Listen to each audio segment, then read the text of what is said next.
Hello everyone, thanks for watching. Today I want to talk to you about a very small but vitally important detail in switching projects. This component is often overlooked, it's miscounted, or incompatible with an environment unless the proper due diligence is done ahead of time. I'm talking about transceivers, of course. The nice thing is, however, that Cisco has a fairly new tool out on Cisco.com to help ensure the proper transceiver selection for your specific environment. Go ahead and hit that subscribe button and stick with me and we'll jump over and check out this tool firsthand. All right, to get started, what you're going to want to do is you can either click the link that I have in the video description, be sure to check that out and bookmark it, or you can type it into any browser address bar. It is https://tmg matrix, all one word, .cisco.com. This is the transceiver module group compatibility matrix. You will be greeted with a screen that looks something like what I have here. The important piece of this is the begin your search window. Here you can search for a product family, so for instance Catalyst 9000 series switches, a product ID, so a Catalyst 9300 24T switch, the reach, so the distance in which the optic or the cable can be stretched out for connectivity, the data rate, cable type, form factor, a couple different options here as far as how you go and search for these transceivers. So let's get started. Let's use the CAT 9300 as an example, and we'll search for 9300. And as you can see, two major options come up, the N and the C 9300. So Nexus and Catalyst options. And of course, each is going to have a different compatibility set. We can let's click the C9300 for the Catalyst. It'll take a moment to filter the results. As you can see, the filter selection is listed here.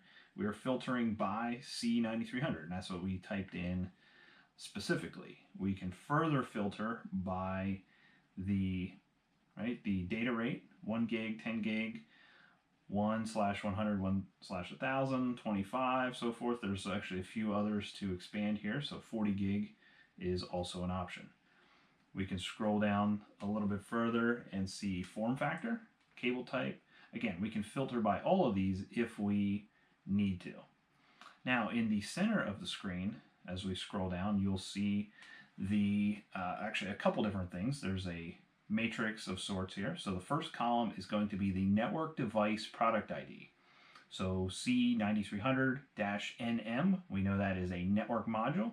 And then what type of network module it is specifically. This is the part number. If you ordered this part number, these second column transceivers are the ones that are compatible with it.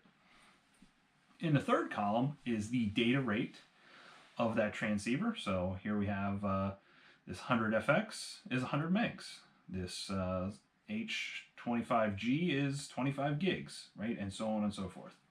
Form factor, the SFP is an SFP as the first one, SFP28 as the next one, and so on and so forth.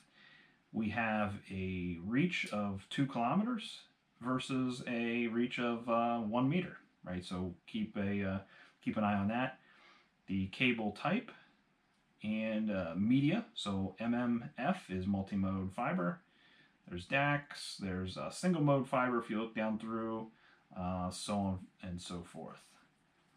There's connector type, right? So if that's applicable, an LC connector is the fiber connector. If it is a twin-X cable or an all-in-one cable of sorts, connector type will be non-applicable. In here you can see, is it an optic or is it a cable? Case temperature, right, the operating temperature range, the DOM hardware compatibility, yes or no, minimum software version, and if there is a DOM software that is required as well.